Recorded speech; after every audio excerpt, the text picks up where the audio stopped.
So, welcome to the session on the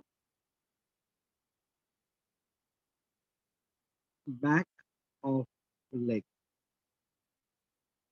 When we look at the back of the leg from a posterior aspect, and suppose this is the medial side, this is the lateral side. Okay. Now let me just expand it a little bit. Suppose this is the lateral side, this is the medial side. So in the midline, coming from the lateral side, in the midline and coming from the lateral side like this,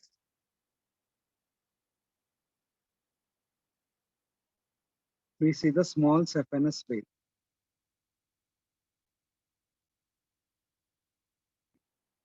On the side of the small saphenous vein, on the side of the small saphenous vein, we see the sural nerve, and coming down and uniting with the sural is the peroneal or sural communicating nerve.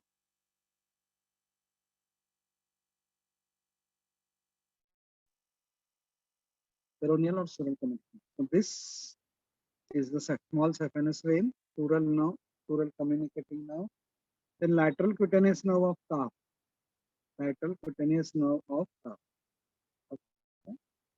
Then there is posterior branch of the medial cutaneous nerve of thigh. There is posterior cutaneous nerve of thigh, and then there is here we will see the great saphenous, which comes from the medial side and slightly comes to the posterior. That small time we see the great saphenous, and then we branches of the saphenous nerve can be seen like this from the medial aspect, branches of the saphenous.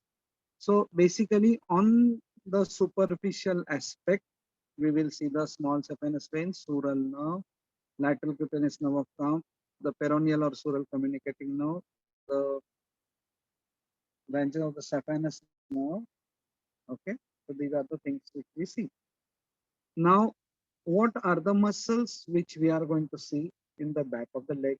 And the best place where we can see all these muscles is below the medial malleolus. Now, suppose this is the medial malleolus, okay, and here is the calcaneum. So this is the calcaneum, this is the tibia, and this is the medial malleolus. This is the calcaneum, and running from calcaneum to medial malleolus is the flexor retinaculum. And below the flexor retinaculum, we see the tendons of these muscles which are there in this area. We see the arteries, we see the nerve. Now, below the tibia is the talus. Is the talus. Below the talus here is the calcaneum, like okay. Then here is naviculum in front of. Then is medial cuneiform. Then is the metatarsal. And then in front of metatarsal are the three phalanges. So these are phalanges. This is metatarsal. This is medial cuneiform. This is navicular. So navicular, medial cuneiform, metatarsal, and the phalanges. The distal phalanx, intermediate phalanx, and the distal phalanx is here. Proximal phalanx is here. Proximal phalanx, intermediate phalanx, distal phalanx. So the first tendon which we see here is tibialis and tibialis posterior, and that goes and gets inserted on the tuberosity of the navicular. So T. The mnemonic is Tom, Dick, and Harry. Tibialis posterior, Tom, Dick, and Harry. So tibialis posterior getting inserted on the tuberosity of navicular. D stands for flexor digitorum longus. So the flexor digitorum longus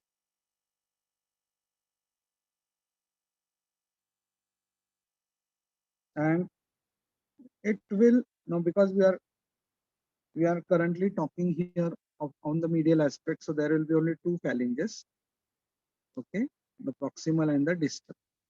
Okay, and the entire other row will have proximal, intermediate, and distal phalanx. Because we are talking about the hallux right now. The hallux, there are only two phalanges, the distal phalanx and the proximal phalanx. Okay, and the digitorum tendon. Now we have to understand here the digitorum tendon comes here, and then it has to cross to the lateral side because digits are to the lateral side. Okay, below the digitorum tendon is the artery. An artery of this compartment is the posterior tibial artery. Okay, posterior tibial artery. So next is artery. Tom, Dick, and Harry. D starts for the flexor digitorum longus. Okay, flexor digitorum longus. Then posterior tibial artery. The next is nerve.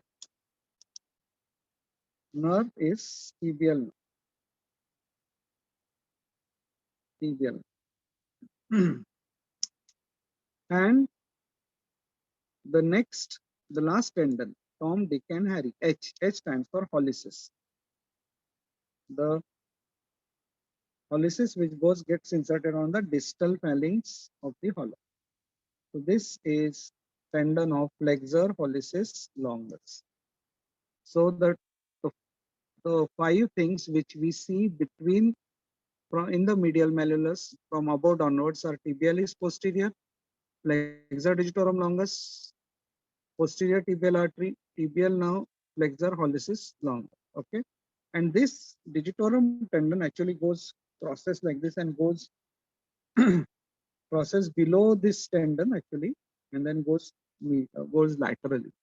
Okay, so these will be the muscles which we will be studying. Apart from these muscles, there is one more muscle which we will be studying, and the name of that muscle is popliteus.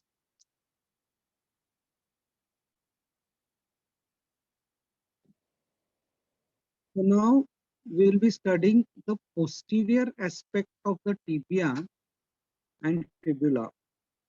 And when studying the posterior aspect of tibia and fibula will help us understand the origin of all these muscles. Insertion we have already seen.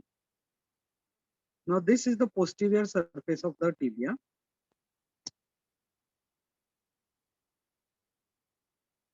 Okay, this is the condyle, and then this is the tibia, and this is the malleolus. Okay, that means this is the medial side. Okay.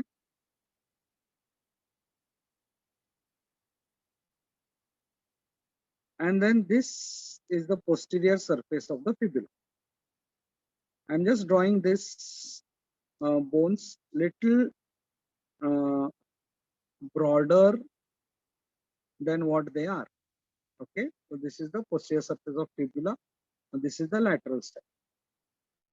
So tibialis anterior, it takes its origin from the medial part. Okay, it will take its origin from the medial part of the posterior surface of tibia. Between tibia and fibula is interosseous membrane. It will take origin from interosseous membrane also, and it will also take origin from the it will also take origin from the posteromedial part of the fibula. Okay, medial part of the posterior surface of fibula.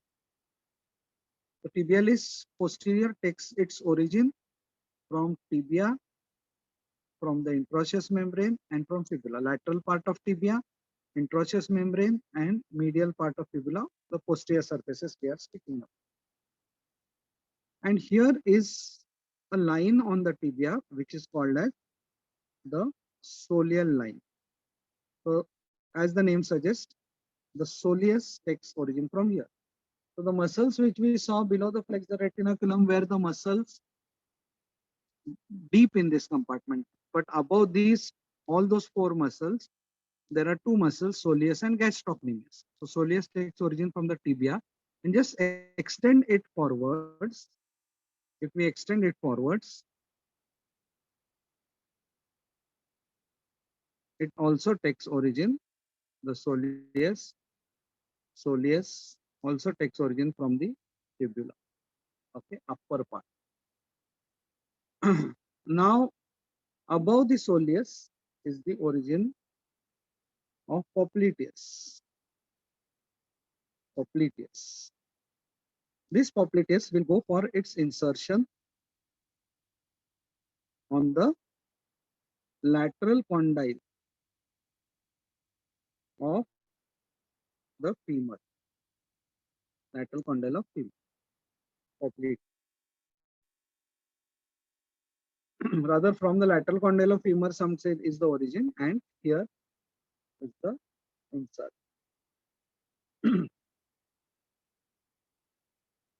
Now, the hallux is on the medial side, right? Hallux is on the medial side, digits are on the lateral side. But their origins of the flexor digitorum and flexor hallucis is exactly opposite. We expect that hallucis will come from here, right? From the tibia, but that doesn't happen. Okay. Coming from the tibia is flexor digitorum long. And coming from the fibula, that two lateral part is flexor hallucis long.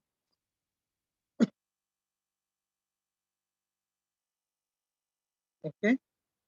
So tibialis posterior in between, digitorum on the medial side, hallucis on the lateral side. That means hallucis from lateral will go to medial side, and digitorum from medial will go to the lateral side. Okay. Now let's talk about their insertions. Of course, one more muscle of this compartment which I have not drawn here, and that is above here, right? Above here will be the femur, and from the femur on the medial and the lateral condyles will be the origin of the gastroc will be origin of the medial head and the lateral head of the gastrocnemius muscle. Okay, the gastrocnemius muscle, the medial head will arise from the posterior superior depression. Okay, on the medial condyle of the femur. Okay, also from the capsule of knee joint, while the lateral head will arise from the lateral surface of the lateral condyle. So from here will be the lateral head of gastrocnemius muscle. Hmm.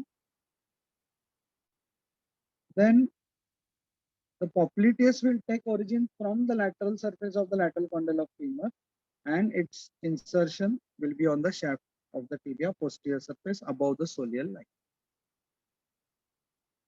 The remaining muscles insertion we have already seen. The gastrocnemius and soleus, the gastrocnemius and soleus, they will go for the insertion on the calcaneum. Okay, the gastrocnemius lateral head, gastrocnemius medial head, they will be inserted in the middle one third of the posterior surface of calcaneum by a tendon called as tendoachilles. This Achilles tendon is common for the gastrocnemius, medial head, lateral. So together they will come here, lower down they will form the tendoachilles. Okay. Then tibialis posterior gets inserted on tuberosity of navicular. Tuberosity of navicular, and it gives slips to all. It gives slips to all the bones except for talus. Okay. Soleus and gastrocnemius form tendoachilles, and this tendoachilles gets inserted in the middle one third of the posterior part of the calcaneum. Flexor hallucis longus we have already seen. It's on the distal phalanx. Okay, plantar surface of the distal phalanx of the hallux. And digitorum, the flexor digitorum longus, it is inserted again on the distal phalanx of the. It is also inserted on the distal phalanx of the four toes. Distal phalanx of the four toes. the nerve supply of all these muscles. Of course, there will be one more muscle. There will be one more muscle in this compartment, which is the plantaris, which takes origin again from the lateral supracondylar ridge. Okay, there is one more muscle called as plantaris, and it joins the tendo. Um, it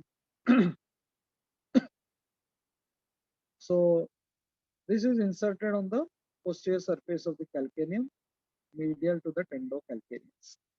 Okay, they say that the plantar aponneurus is just a diverse part of this plantaris. So plantaris will get inserted, okay, medial to the tendocalcaneus. All these muscles, the gastrocnemius, soleus, plantaris, popliteus, okay, tibialis posterior, flexor digitorum longus, flexor hallucis longus.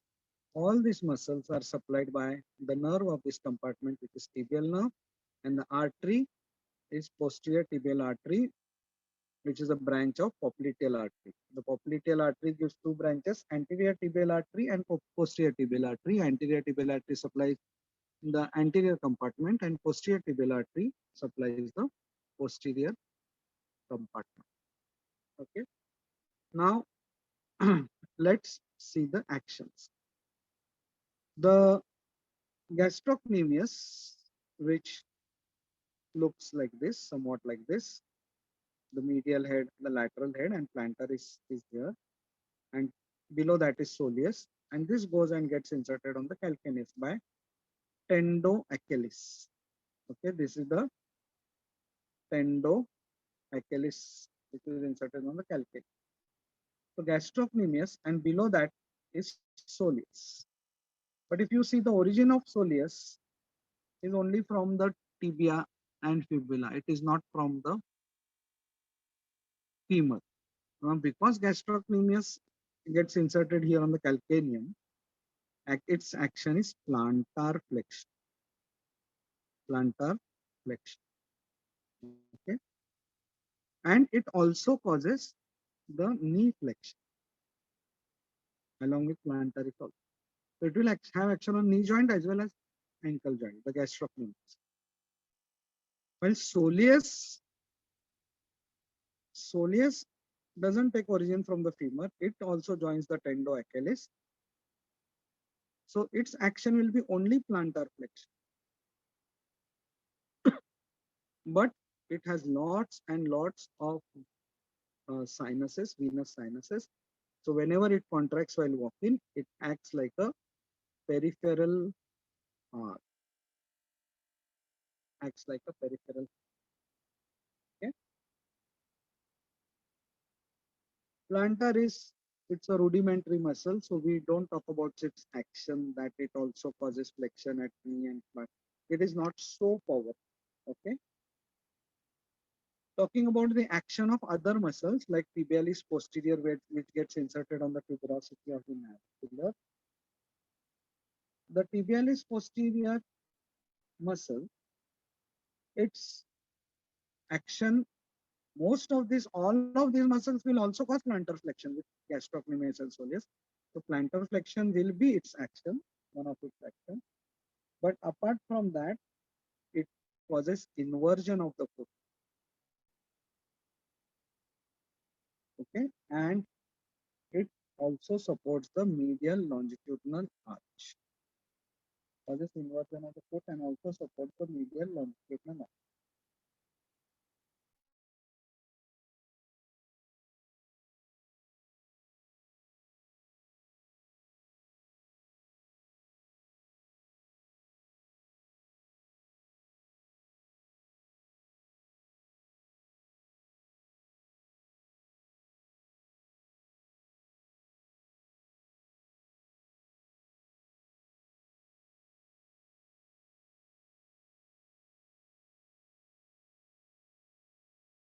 Medial longitudinal arch. Okay, these are kind of the common actions. Even the flexor digitorum longus. The flexor digitorum longus will again flex the interphalangeal joints. It will cause plantar flexion. support the medial longitudinal arch. So tibialis posterior, tibialis posterior, it will cause plantar flexion, support medial longitudinal arch, and cause inversion. So inversion is only for tibialis posterior, while plantar flexion of the digits, plantar flexion of the hallux, and supporting medial longitudinal arch is common for all. Now, what is the action of this muscle, popliteus? This popliteal muscle is the muscle which unlocks the knee joint. Popliteus unlocks the knee. It also causes flexion of the knee, but it mainly unlocks the knee joint. So these are the actions, nerve supply of all these muscles. Now, when we see the cross section of this area, suppose this is the medial side and this is the tibia, and here is the fibula. Okay. So running from tibia to fibula is tibialis posterior. Running on the medial side,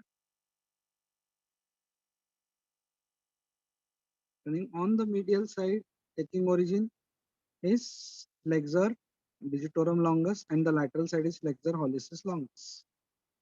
Okay. And here is the nerve and the artery. Artery of this compartment is posterior tibial artery, nerve is tibial. Then here is soleus. Okay, so this is the anterior side, this is posterior. This soleus will have lots and lots of venous sinuses. And then is the lateral head and medial head of gastrocnemius. This gastrocnemius is a white muscle, while soleus is a red muscle. Soleus initiates the walking, it's very powerful, and then gastrocnemius takes over. So soleus is like a bottom gear, gastrocnemius is like a top gear. Okay. About the arteries and nerve of this compartment, posterior tibial.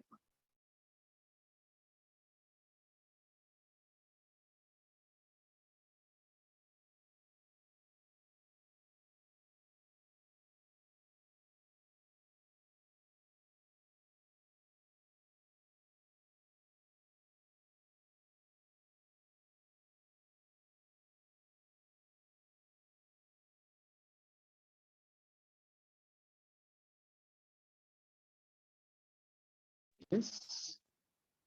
And finally, it divides into two branches, medial and lateral plantar arteries. Medial and lateral plantar arteries. Okay. The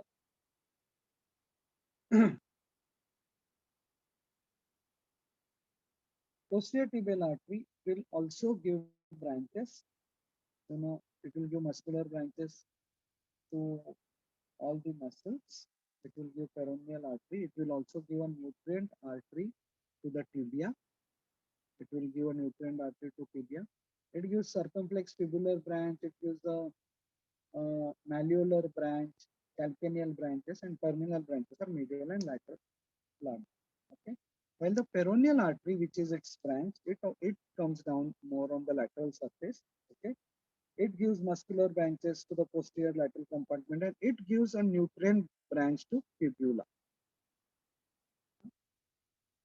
And it will give lateral malleolar branches, calcaneal branches.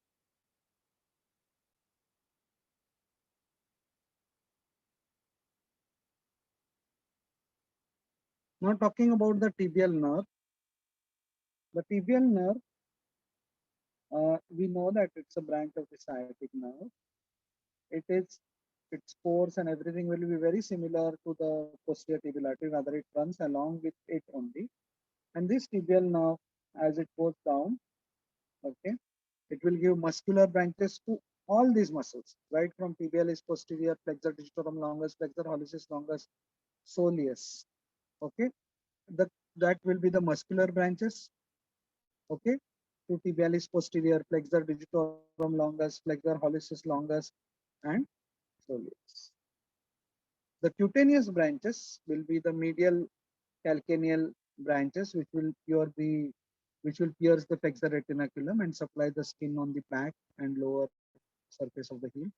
The articular branches will go to the ankle joint, and the terminal branches will be medial plantar nerve and lateral plantar nerve. Okay, one of these nerve behaves like ulnar nerve, and another nerve behaves like median nerve that will be studying in the sole. So this is all about the back of the leg. As regards the clinical anatomy of this is concerned, we can feel the pulse. We can feel the pulse of